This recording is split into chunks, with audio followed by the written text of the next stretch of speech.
1번. 압력의 단위가 아닌 것은 1, 2, 다인, 3, psi, 4, 바. 정답은 2번입니다. 압력이란 단위 면적당 작용하는 힘을 의미합니다. 킬로그램임, 제곱센티미터, psi, 파운드, 제곱인치, 바는 모두 압력의 단위로서 단위 면적당 힘을 나타냅니다. 반면 다인은 힘의 단위로서 압력의 단위가 아닙니다. 압력은 힘을 면적으로 나눈 값이므로 단지 힘만을 나타내는 다인은 압력의 단위로 적합하지 않습니다. 2번. 디젤 기관에서 압축압력이 저하되는 가장 큰 원인은 1. 냉각수 부족, 2. 엔진오일 과다, 3. 기어오일의 열화, 4. 피스톤 링의 마모. 정답은 4번입니다. 디젤 기관에서 압축압력이 저하되는 주요 원인은 피스톤 링의 마모입니다. 피스톤 링은 실린더 내벽과 밀착되어 압축압력이 누설되지 않도록 밀봉하는 역할을 합니다. 피스톤 링이 마모되면 실린더 벽과의 밀착력이 떨어지고 압력이 새어나가 압축압력이 저하됩니다. 냉각수 부족, 엔진오일 과다, 기어오일 열화는 압축압력과 직접적인 관련성이 없습니다. 3번. 엔진 윤활유의 기능이 아닌 것은 1. 윤활작용, 2. 냉각작용, 3. 연소작용, 4. 방청작용. 정답은 3번입니다. 엔진 윤활유는 기관 내부의 마찰부를 윤활하여 마찰과 마모를 줄이고 열을 흡수하여 냉각시키며 금속 부품의 부식을 방지하는 방청작용을 합니다.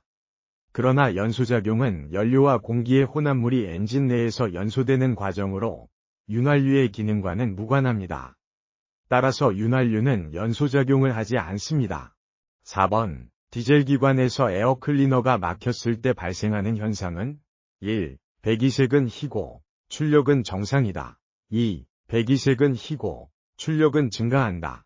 3. 배기색은 검고, 출력은 저하된다. 4. 배기색은 검고, 출력은 증가한다. 정답은 3번입니다. 디젤 기관에서 에어클리너가 막히면 흡입되는 공기의 양이 부족해져 연료에 비해 공기가 부족한 관홍혼합기가 형성됩니다.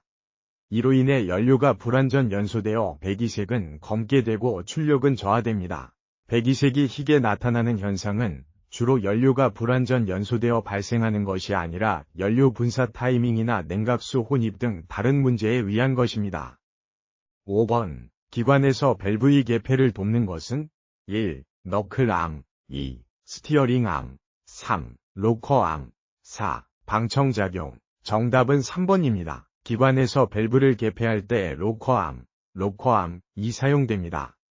로커암은 캠축의 회전운동을 밸브의 왕복운동으로 전환하여 밸브의 개폐를 돕습니다. 너클암과 스티어링암은 조향장치에 사용되는 부품으로서 밸브 개폐와 관련이 없으며 방청작용은 부품의 부식을 방지하는 작용으로 부품 명칭이 아닙니다.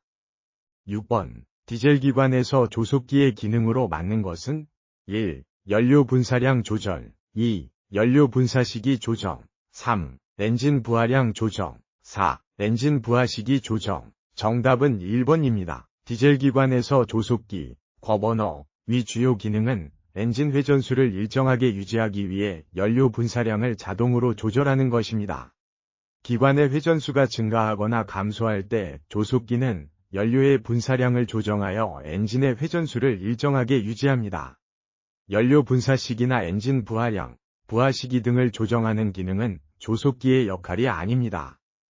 7번. 디젤 기관에서 연료 라인에 공기가 혼입되었을 때 현상으로 가장 적절한 것은 1. 분사압력이 높아진다. 2. 디젤 노크가 일어난다. 3. 연료 분사량이 많아진다. 4. 기관 부조 현상이 발생된다. 정답은 4번입니다. 디젤 기관 연료 라인에 공기가 혼입되면 연료 공급이 불규칙하게 되어 기관 부조 현상, 엔진이 불규칙하게 작동하거나 떨림 현상이 발생합니다. 공기 혼입으로 인해 연료의 압력과 분사량이 일정하지 않게 되어 기관의 원활한 작동을 방해하기 때문입니다. 분사압력 증가, 디젤 노크, 연료 분사량 증가와 같은 현상은 공기 혼입과 직접적인 관련이 없습니다. 8번. 건설기계 장비에서 기관을 시동한 후 정상운전 가능 상태를 확인하기 위해 운전자가 가장 먼저 점검해야 할 것은 1. 주행속도계 2. 엔진 오일량 3. 냉각수 온도계 4. 오일압력계. 정답은 4번입니다. 기관 시동 후 정상운전 가능 상태를 확인하기 위해 가장 먼저 점검해야 하는 것은 오일압력계입니다. 기관 내부 부품은 윤활유로 윤활되어야 하며 윤활유가 적절한 압력으로 공급되지 않으면 기관 손상이 발생할 수 있습니다. 따라서 시동 직후 윤활유가 정상적인 압력으로 공급되는지 오일압력계를 통해 가장 먼저 확인해야 합니다. 주행속도계, 엔진 오일량, 냉각수 온도계는 정상운전 상태 확인을 위한 첫 번째 점검 항목으로는 적합하지 않습니다. 9번. 사용 중인 엔진의 오일을 점검하였더니 오일량이 처음량보다 증가하였다. 원인에 해당될 수 있는 것은 1. 냉각수 혼입 2. 산화물 혼입 3. 오일 필터 막힘 4. 배기가스 유입. 정답은 1번입니다. 엔진 오일량이 처음보다 증가한 경우 냉각수가 엔진 오일과 혼입되었을 가능성이 높습니다. 냉각수가 실린더 헤드 게스킷 손상이나 실린더 블록 균열 등으로 인해 오일팬으로 누출되면 오일량이 증가하게 됩니다. 산화물 혼입, 오일 필터 막힘, 배기가스 유입은 오일량 증가의 직접적인 원인이 되지 않습니다. 10번. 실린더 헤드 등 면적이 넓은 부분에서 볼트를 조이는 방법으로 가장 적합한 것은 1. 규정 토크로 한 번에 조인다. 2. 중심에서 외측을 향하여 대각선으로 조인다. 3. 외측에서 중심을 향하여 대각선으로 조인다. 4. 조이기 쉬운 곳부터 조인다. 정답은 2번입니다. 실린더 헤드와 같이 면적이 넓은 부품을 체결할 때는 중심에서 외측을 향하여 대각선으로 여러 번에 걸쳐 점진적으로 규정 토크로 조이는 것이 적합합니다. 이렇게 하면 부품의 변형이나 뒤틀림을 최소화할 수 있습니다. 한 번에 규정 토크로 조이거나 외측에서 중심으로 조이거나 임의로 쉬운 곳부터 조이면 부품이 고르지 않게 체결되어 변형이나 손상이 발생할 수 있습니다. 11번. 기관 과열의 원인과 가장 거리가 먼 것은 1. 펜벨트가 헐거울 때 2. 물펌프 작동이 불량할 때 3. 크랭크축 타이밍 기어가 마모되었을 때 4. 방열기 코어가 규정 이상으로 막혔을 때. 정답은 3번입니다. 기관 과열은 냉각장치의 기능 저하로 인해 발생합니다. 1번 펜벨트가 헐거우면 냉각팬과 물펌프의 회전 속도가 떨어져 냉각 효율이 저하됩니다.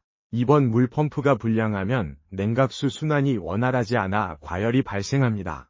4번 방열기, 라디에이터, 코어가 막히면 냉각수 흐름이 방해되어 과열이 발생합니다.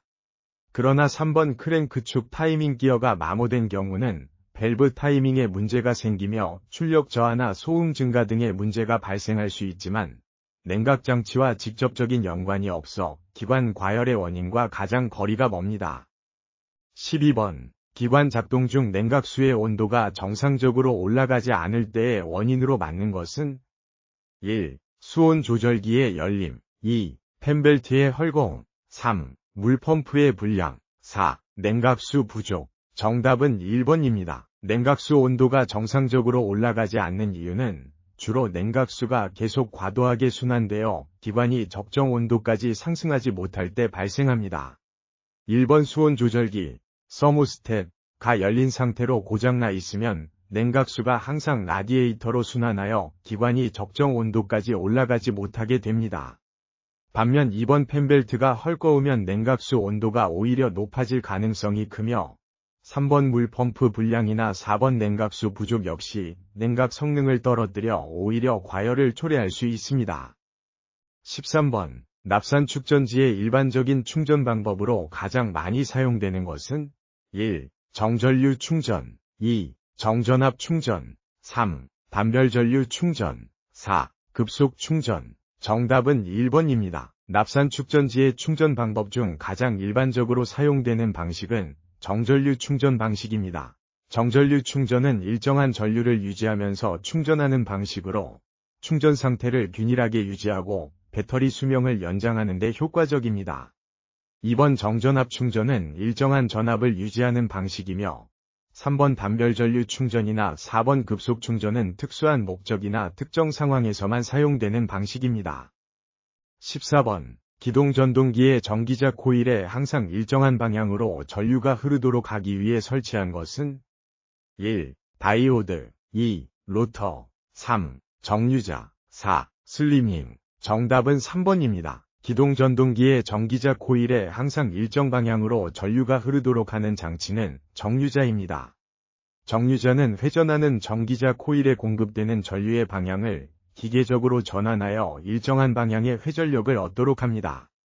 1번 다이오드는 반도체 소자로 전류의 방향을 제어하는 전자적 부품이며 2번 로터는 회전자 자체를 의미하고 4번 슬리밍은 교류 발전기 등에서 사용되어 전류를 전달하지만 전류 방향을 일정하게 유지시키는 기능은 없습니다.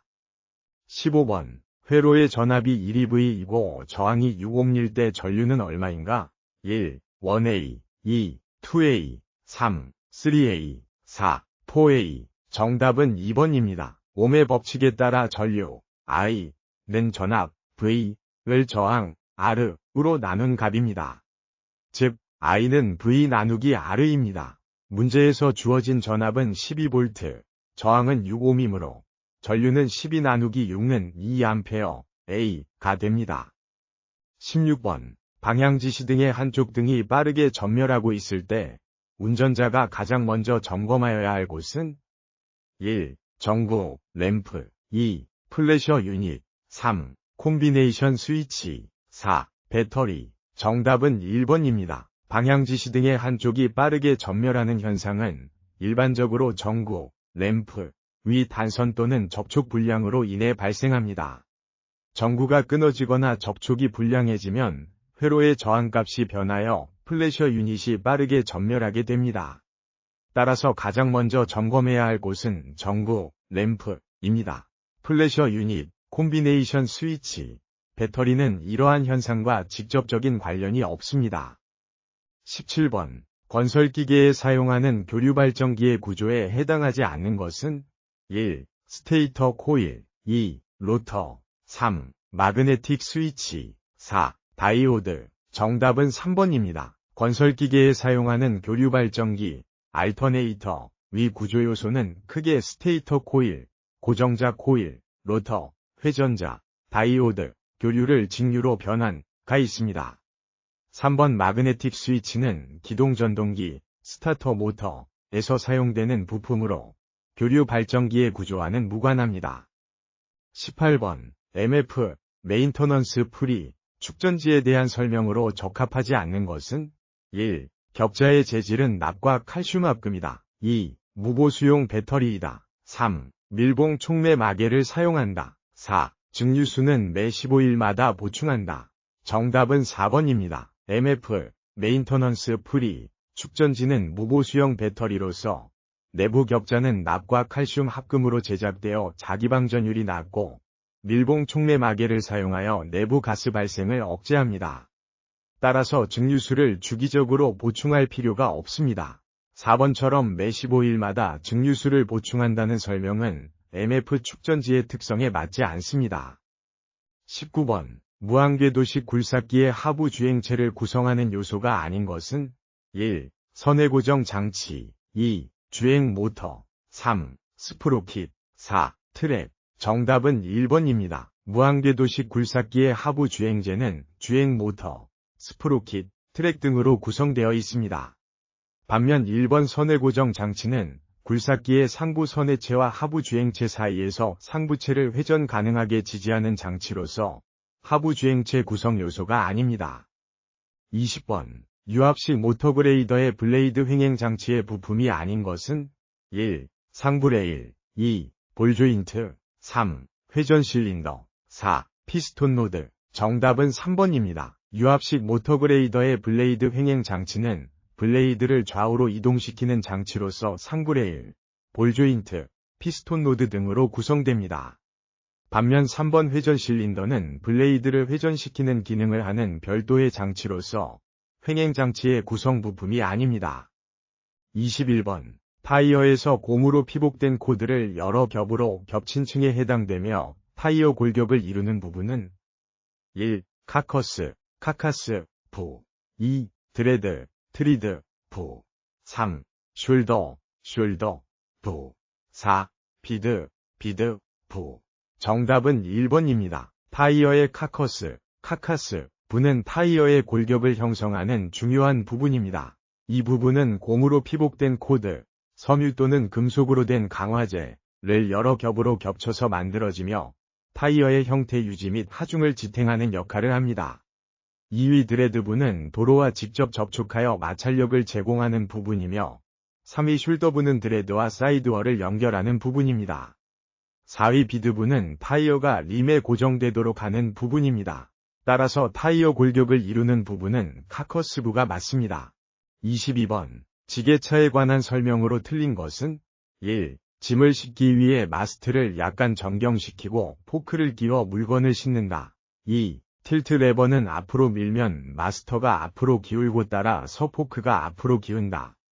3. 포크를 상승시킬 때는 리프트 레버를 뒤쪽으로, 하강시킬 때는 앞쪽으로 민다. 4. 목적지에 도착 후 물건을 내리기 위해 틸트 실린더를 후경시켜 전진한다.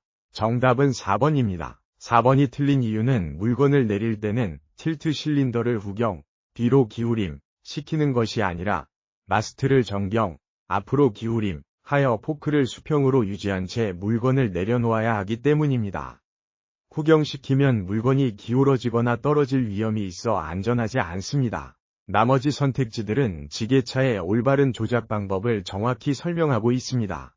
23번. 하부 추진체가 휠로 되어 있는 건설기계 장비로 커브를 돌 때 선회를 원활하게 해주는 장치는 1. 변속기 2. 차동 장치 3. 최종 구동 장치 4. 트랜스퍼 케이스. 정답은 2번입니다. 차동 장치는 자동차나 휠 타입의 건설기계가 커브길에서 좌우 바퀴의 회전 속도 차이를 허용하여 원활한 선회를 가능하게 하는 장치입니다. 커브를 돌 때 바깥쪽 바퀴는 안쪽 바퀴보다 더 긴 거리를 이동해야 하므로 더 빨리 회전해야 하는데 차동 장치가 이를 가능하게 합니다. 1번 변속기는 속도와 토크를 바꾸는 장치이며 3번 최종 구동 장치는 최종적으로 바퀴에 동력을 전달하는 장치이고 4번 트랜스퍼 케이스는 차륜구동 차량에서 앞뒤 바퀴로 동력을 분배하는 장치입니다. 따라서 커브 돌 때 원활한 선회를 돕는 장치는 차동 장치가 맞습니다. 24번. 무한궤도식 건설기계에서 트랙 장력이 너무 팽팽하게 조정되었을 때 보기와 같은 부분에서 마모가 가속되는 부분, 기호를 모두 나열한 항은 1. A, C, 2. A, B, D, 3. A, B, C, 4. A, B, C, D. 정답은 3번입니다. 트랙 장력이 너무 팽팽하면 트랙 핀, A, 부싱, B, 스프로킷, C, 위 마모가 가속됩니다. 트랙 핀과 부싱은 트랙의 움직임에 따라 마찰이 증가하여 마모가 심해지고 스프로킷 역시 무리한 힘을 받아 마모가 빨라집니다. 하지만 블레이드, D는 지면과 작업물을 직접 밀거나 깎는 부분으로 트랙 장력과는 직접적인 관련이 없습니다.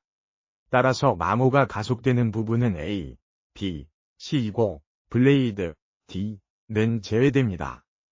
25번. 토크 컨버터의 오일의 흐름 방향을 바꾸어주는 것은 1. 펌프 2. 터빈 3. 변속기축 4. 스테이터. 정답은 4번입니다. 스테이터는 토크 컨버터 내에서 오일의 흐름 방향을 바꾸어주는 역할을 합니다. 토크 컨버터는 펌프, 입력 측, 터빈, 출력 측, 스테이터로 구성되어 있는데 스테이터는 펌프에서 나온 오일 이 터빈을 거쳐 다시 펌프로 돌아갈 때 흐름 방향을 바꾸어 효율을 높이고 토크를 증가시키는 역할을 합니다.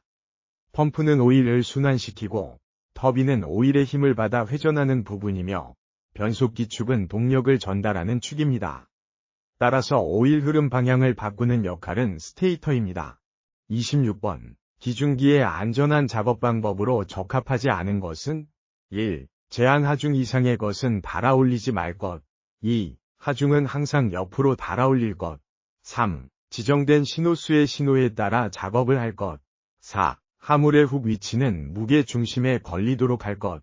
정답은 2번입니다. 2번이 적합하지 않은 이유는 하중을 옆으로 들어 올리면 기중기의 전복 위험이 크게 증가하기 때문입니다. 하중은 항상 기중기의 중심선상에서 수직으로 올리는 것이 안전합니다. 하중이 옆으로 치우치면 균형이 깨지고 전복 사고가 발생할 수 있습니다. 다른 선택지들은 모두 안전한 작업 방법으로 적절합니다. 27번. 좌회전을 하기 위하여 교차로에 진입되어 있을 때 황색등 화로 바뀌면 어떻게 하여야 하는가? 1. 정지하여 정지선으로 후진한다. 2. 그 자리에 정지하여야 한다. 3. 신속히 좌회전하여 교차로 밖으로 진행한다. 4. 좌회전을 중단하고 횡단보도 앞 정지선까지 후진하여야 한다. 정답은 3번입니다. 교차로에 이미 진입하여 좌회전을 대기 중일 때 신호등이 황색으로 바뀌면 신속히 좌회전을 완료하여 교차로 밖으로 빠져나가야 합니다. 교차로 내에서 갑자기 정지하거나 후진하는 것은 다른 차량과의 충돌 위험이 높아지므로 부적절합니다. 따라서 3번이 올바른 행동입니다. 28번. 앞지르기를 할 수 없는 경우에 해당되는 것은 1. 앞차의 좌측에 다른 차가 나란히 진행하고 있을 때 2. 앞차가 우측으로 진로를 변경하고 있을 때 3. 앞차가 그 앞차와의 안전거리를 확보하고 있을 때 4. 앞차가 양보 신호를 할 때. 정답은 1번입니다. 앞차의 좌측에 다른 차가 이미 나란히 진행하고 있을 때는 앞지르기를 할 수 없습니다. 이 경우 좌측 공간이 확보되지 않아 추월이 불가능하거나 매우 위험하기 때문입니다. 나머지 경우 우측 진로 변경, 안전거리 확보, 양보 신호는 앞지르기에 방해가 되는 조건이 아닙니다. 29번. 건설기계 등록의 말소 사유에 해당하지 않는 것은 1. 건설기계를 폐기한 때 2. 건설기계의 구조 변경을 했을 때 3. 건설기계가 멸실되었을 때 4. 건설기계의 차대가 등록 시의 차대와 다른 때. 정답은 2번입니다. 건설기계의 구조 변경을 했다고 해서 반드시 등록을 말소해야 하는 것은 아닙니다. 구조 변경의 경우에는 변경된 구조를 신고하고 등록사항을 수정하면 됩니다. 반면 폐기, 멸실, 차대가 등록 시와 다른 경우는 더 이상 정상적인 사용이 불가능하거나 원래의 등록 정보와 일치하지 않으므로 등록 말소 사유에 해당합니다. 따라서 2번이 등록 말소 사유에 해당하지 않는 항목입니다. 30번. 건설기계 등록번호표의 색상 구분 중 틀린 것은 관련 규정 개정 전 문제로 여기서는 기존 정답인 4번을 누르면 정답 처리됩니다. 자세한 내용은 해설을 참고하세요. 1. 관용 번호판의 흰색 판에 검정색 문자이다. 2. 영업용 번호판은 주황색 판에 흰색 문자이다.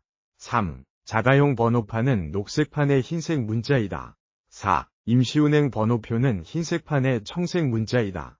정답은 4번입니다. 임시운행 번호표는 흰색 판에 적색 문자로 규정되어 있습니다. 보기에 4번처럼 흰색 판에 청색 문자로 표기된다는 설명이 틀렸습니다. 참고로 관용 번호판은 흰색 판에 검정색 문자, 영업용 번호판은 주황색 판에 흰색 문자, 자가용 번호판은 녹색 판에 흰색 문자가 맞습니다. 31번. 정기검사 대상 건설기계의 정기검사 신청기간으로 맞는 것은 1. 건설기계의 정기검사 유효기간 만료일 전후 45일 이내에 신청한다. 2. 건설기계의 정기검사 유효기간 만료일 전 90일 이내에 신청한다. 3. 건설기계의 정기검사 유효기간 만료일 전후 30일 이내에 신청한다. 4. 건설기계의 정기검사 유효기간 만료일 후 60일 이내에 신청한다. 정답은 3번입니다. 건설기계의 정기검사 신청기간은 유효기간 만료일 전후 30일 이내로 정해져 있습니다. 따라서 3번이 맞습니다. 1번, 전후 45일, 2번, 전 90일, 4번, 후 60일. 은 모두 법적으로 규정된 기간과 다르기 때문에 틀린 보기입니다. 32번. 신호등의 녹색 등화 시 차마의 통행 방법으로 틀린 것은 1. 차마는 다른 교통에 방해되지 않을 때에 천천히 우회전할 수 있다. 2. 차마는 직진할 수 있다.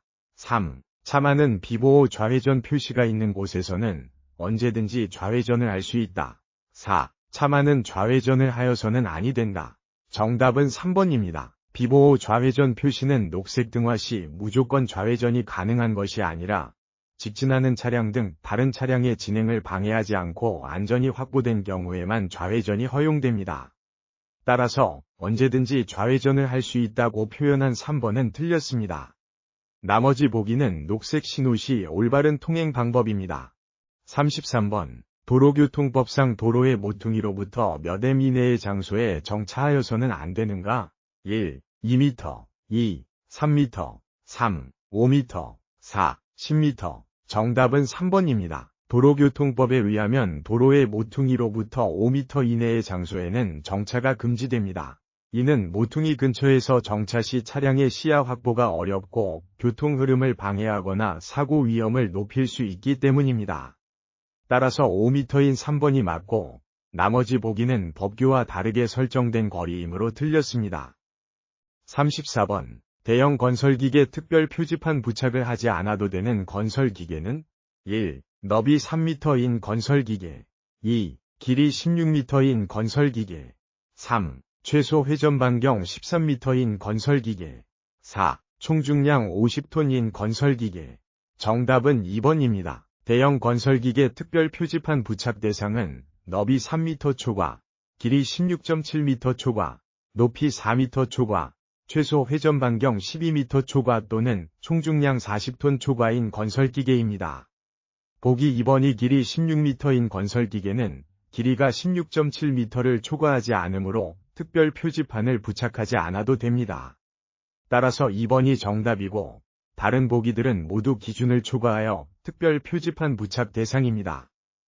35번. 건설기계 조종사 면허가 취소되었을 경우 그 사유가 발생한 날로부터 며칠 이내에 면허증을 반납해야 하는가? 1. 7일 이내 2. 10일 이내 3. 14일 이내 4. 30일 이내. 정답은 2번입니다. 건설기계 조종사 면허가 취소되었을 경우 면허증은 취소 사유가 발생한 날로부터 10일 이내에 반납해야 합니다. 이는 면허 취소 후 신속히 면허증을 회수하여 무면허 운전을 방지하기 위한 목적입니다. 따라서 10일 이내인 2번 보기만 맞고 나머지 보기는 법적 규정과 맞지 않아 틀렸습니다. 36번. 도로교통법상 폭우, 폭설, 안개 등으로 가시거리가 100m 이내일 때 최고 속도의 감속으로 맞는 것은 1. 20%, 2. 50%, 3. 60%, 4. 80%. 정답은 2번입니다. 도로교통법상 폭우, 폭설, 안개 등으로 인해 가시거리가 100m 이내로 제한될 경우 차량은 규정된 최고 속도의 50%로 감속하여 운행하여야 합니다. 이는 악천후 상황에서 사고 방지를 위해 안전하게 운행하도록 규정한 것입니다. 따라서 50%인 2번이 맞고 다른 보기들은 법적으로 정해진 감속 비율과 다릅니다. 37번. 유압 에너지의 저장, 충격 흡수 등에 이용되는 것은 1. 추갑기, 에크뮬라터 2. 스트레이너, 3. 펌프, 4. 오일 탱크. 정답은 1번입니다. 추갑기, 어커뮬레이터는 유압 시스템에서 유압 에너지를 저장하거나 충격을 흡수하는 역할을 합니다. 펌프에서 생성된 유압류의 압력을 저장하여 필요할 때 방출하거나 시스템 내 압력 변동으로 인한 충격을 완화하는 기능을 합니다. 따라서 1번이 맞고 스트레이너, 2번은 이물질을 걸러주는 필터, 펌프, 3번은 유압류의 압력을 공급하는 장치, 오일탱크, 4번은 유압류를 저장하는 역할로서 추갑기와는 역할이 다릅니다. 38번. 유압류의 압력 에너지, 힘을 기계적 에너지, 1로 변환시키는 작용을 하는 것은 1. 유압 펌프 2. 유압 밸브 3. 어큐뮬레이터 4. 액추에이터. 정답은 4번입니다. 액추에이터는 유압류가 가진 압력 에너지를 기계적 에너지, 운동 또는 힘로 변환하는 장치입니다. 유압 실린더나 유압 모터가 대표적인 액추에이터입니다. 따라서 4번이 맞습니다. 유압 펌프 1번은 기계적 에너지를 유압 에너지로 변환하고 유압 밸브 2번은 유압의 흐름을 제어하며 어큐뮬레이터 3번은 유압 에너지를 저장하는 역할을 하므로 모두 액추에이터의 역할과 다릅니다. 39번. 유압의 압력을 올바르게 나타낸 것은 1. 압력는 단면적 X 가해진 힘 2. 압력는 가해진 힘 단면적 3. 압력는 단면적, 가해진 힘. 4. 압력는 가해진 힘 단면적. 정답은 2번입니다. 압력은 가해진 힘을 단면적으로 나눈 값으로 정의됩니다. 즉, 압력은 힘 나누기 단면적입니다. 이는 일정한 면적에 가해지는 힘이 클수록 압력이 증가하며 면적이 넓을수록 압력이 감소하는 원리입니다. 따라서 2번 보기가 맞습니다. 다른 보기들은 압력의 정의를 잘못 표현한 것입니다. 40번. 건설기계에 사용되는 유압펌프의 종류가 아닌 것은 1. 베인 펌프 2. 플런저 펌프 3. 포막 펌프 4. 기어 펌프. 정답은 3번입니다. 건설기계에 사용되는 유압펌프의 종류는 주로 베인 펌프, 플런저 펌프, 기어 펌프 등이 있습니다. 포막 펌프는 유압펌프의 종류가 아니라 잘못된 표현이며 실제로 존재하지 않는 용어입니다. 따라서 3번이 정답입니다. 나머지 보기들은 실제 존재하며 널리 사용되는 유압펌프 종류입니다. 41번. 유량 제어 밸브가 아닌 것은 1. 속도 제어 밸브 2. 체크 밸브 3. 교축 밸브 4. 급속배기 밸브. 정답은 2번입니다. 유량 제어 밸브는 유체의 흐름을 조절하여 속도를 제어하는 역할을 합니다. 체크 밸브는 유체가 한 방향으로만 흐르도록 하며 역류를 방지하는 역할을 할 뿐, 유량 자체를 제어하는 기능은 없습니다.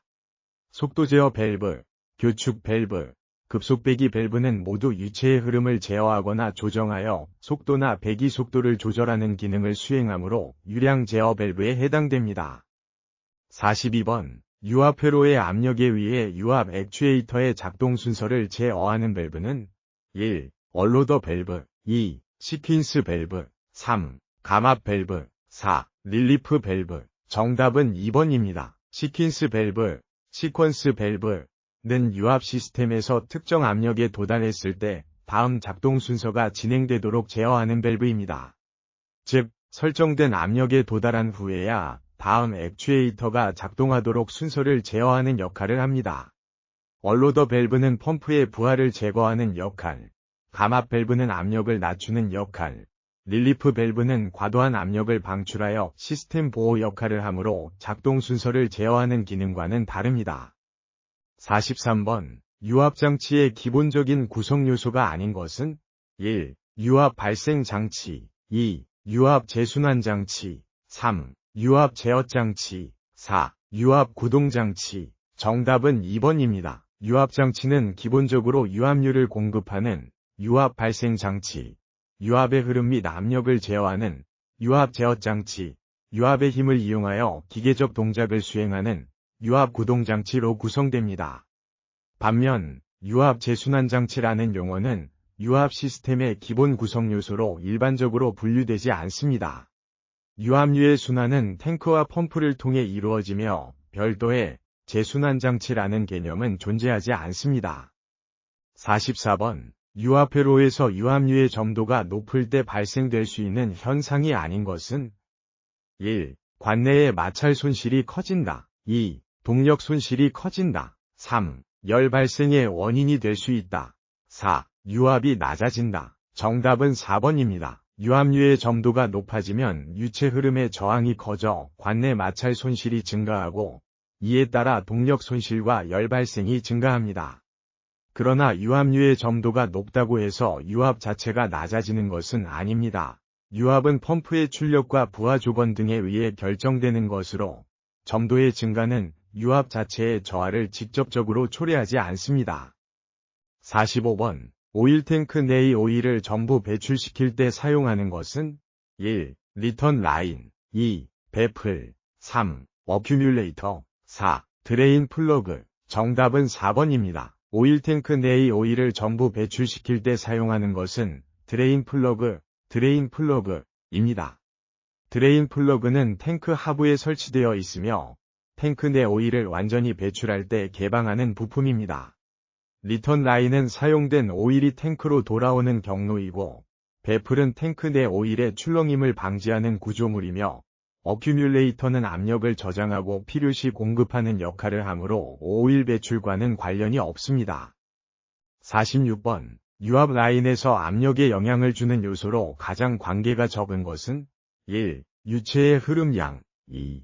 유체의 점도. 3. 관노 직경의 크기. 4. 관노의 좌우 방향. 정답은 4번입니다. 유압 라인의 압력에 영향을 주는 요소는 주로 유체의 흐름량, 점도, 관노 직경 등입니다.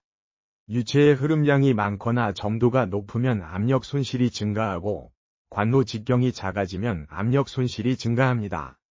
그러나 관노의 좌우 방향, 수평 방향의 변화 자체는 압력 손실과 거의 관련이 없습니다. 압력 손실은 주로 관노의 길이, 직경, 유체의 특성 등에 의해 결정되며 방향 자체는 압력에 직접적인 영향을 미치지 않습니다. 47번. 벨트 취급에 대한 안전사항 중 틀린 것은? 1. 벨트 교환 시 회전을 완전히 멈춘 상태에서 한다. 2. 벨트의 회전을 정지시킬 때 손으로 잡는다. 3. 벨트에는 적당한 장력을 유지하도록 한다. 4. 고무벨트에는 기름이 묻지 않도록 한다.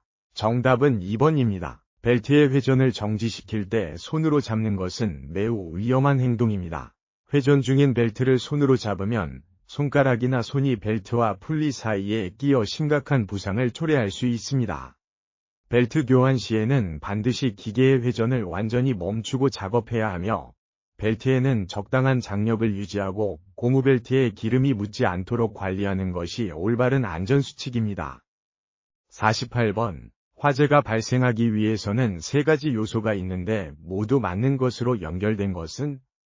1. 가연성 물질 점화원 산소. 2. 산화물질 소화원 산소. 3. 산화물질 점화원 질소. 4. 가연성 물질 소화원 산소. 정답은 1번입니다. 화재가 발생하기 위해서는 가연성 물질, 불이 붙을 수 있는 물질, 점화원, 불을 일으키는 원인, 산소, 연소를 돕는 원소, 이 세 가지 요소가 반드시 필요합니다. 이 중 하나라도 없으면 화재는 발생하지 않습니다. 따라서 가연성 물질, 점화원, 산소가 모두 정확한 화재 발생의 3요소입니다. 소화원이나 질소는 화재를 발생시키는 요소가 아니라 오히려 화재를 억제하는 요소입니다. 49번. 작업장의 안전수칙 중 틀린 것은?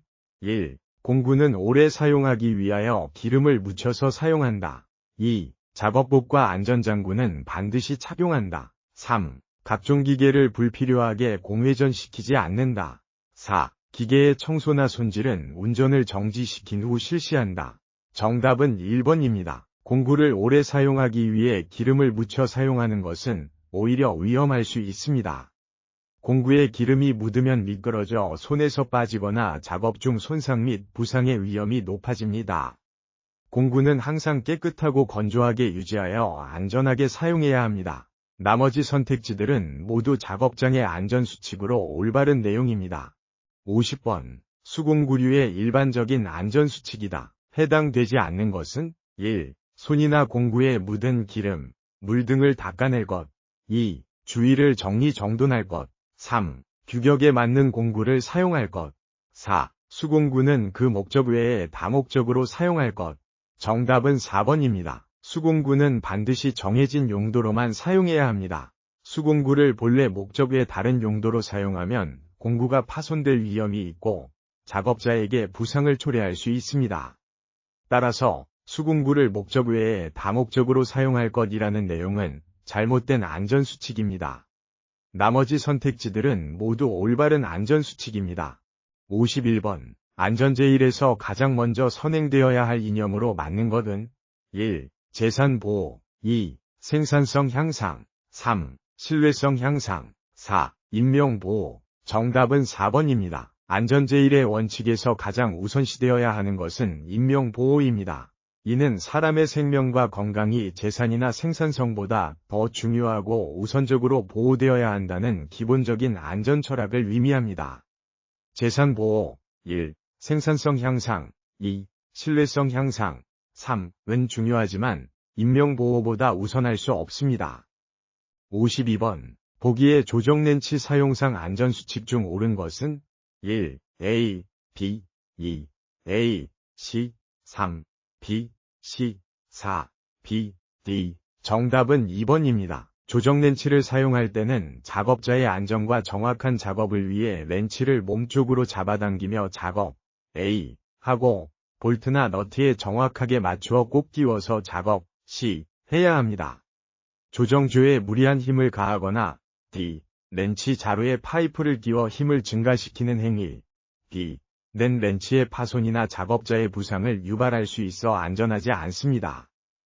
53번. 작업장에서 중량물을 들어 올리는 방법 중 안전상 가장 올바른 것은 1. 최대한 사람의 힘을 모아 들어 올린다. 2. 지렛대를 이용한다. 3. 로프로 묶고 잡아당긴다. 4. 체인블록을 이용하여 들어 올린다. 정답은 4번입니다. 중량물을 들어 올릴 때는 사람의 힘만으로 들어 올리는 것보다 기계적 장치를 이용하는 것이 가장 안전합니다. 체인블록은 무거운 물체를 안전하고 효율적으로 들어 올릴 수 있도록 설계된 기계 장치로 인력만으로 들어 올리거나 1. 지렛대, 2. 로프, 3. 로 들어 올리는 것보다 훨씬 안전합니다. 54번. 안전보건 표지의 종류와 형태에서 그림의 안전표지판이 나타내는 것은 1. 응급구호 표지 2. 비상구 표지 3. 위험장소 경고 표지 4. 환경지역 표지 정답은 1번입니다. 표지판의 플러스 모양은 응급구호 표지로서 사고나 응급상황 발생 시 응급처치 시설이나 구급상자 등의 위치를 나타내는 안전표지입니다. 비상구 표지 2는 탈출 경로를 나타내며 위험장소 경고 표지 3는 위험을 경고하는 삼각형 모양이고 환경지역 표지 4는 환경보호 관련 표지로 별도 모양입니다. 55번. 전기용접 아크 광선에 대한 설명 중 틀린 것은 1. 전기용접 아크에는 다량의 자외선이 포함되어 있다. 2. 전기용접 아크를 볼 때에는 헬멧이나 실드를 사용하여야 한다. 3. 전기용접 아크 빛에 의해 눈이 따가울 때에는 따뜻한 물로 눈을 닦는다. 4. 전기용접 아크 빛이 직접 눈으로 들어오면 정광성 안염 등의 눈병이 발생한다. 정답은 3번입니다. 전기용접 아크 광선에 의해 눈이 따가울 때는 따뜻한 물로 닦는 것이 아니라 즉시 의학적 처치를 받아야 합니다.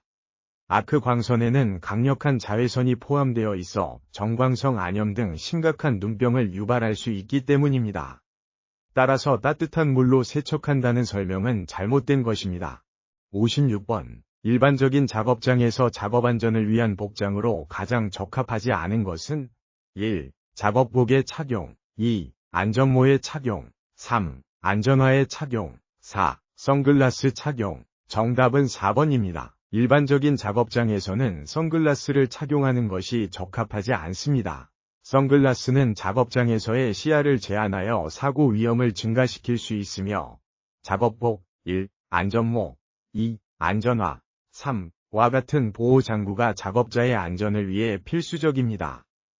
57번. 154kV 가공 송전선로 주변에서 건설장비로 작업 시 안전에 관한 설명으로 맞는 것은 1. 건설장비가 선로에 직접 접촉하지 않고 근접만 해도 사고가 발생될 수 있다. 2. 전력선은 피복으로 절연되어 있어 크레인 등이 접촉해도 단선되지 않는 이상 사고는 일어나지 않는다. 3. 일회선은 3가닥으로 이루어져 있으며 1가닥 절단 시에 도 전력 공급을 계속한다. 4. 사고 발생 시 복구공사비는 전력설비가 공공재산이므로 배상하지 않는다.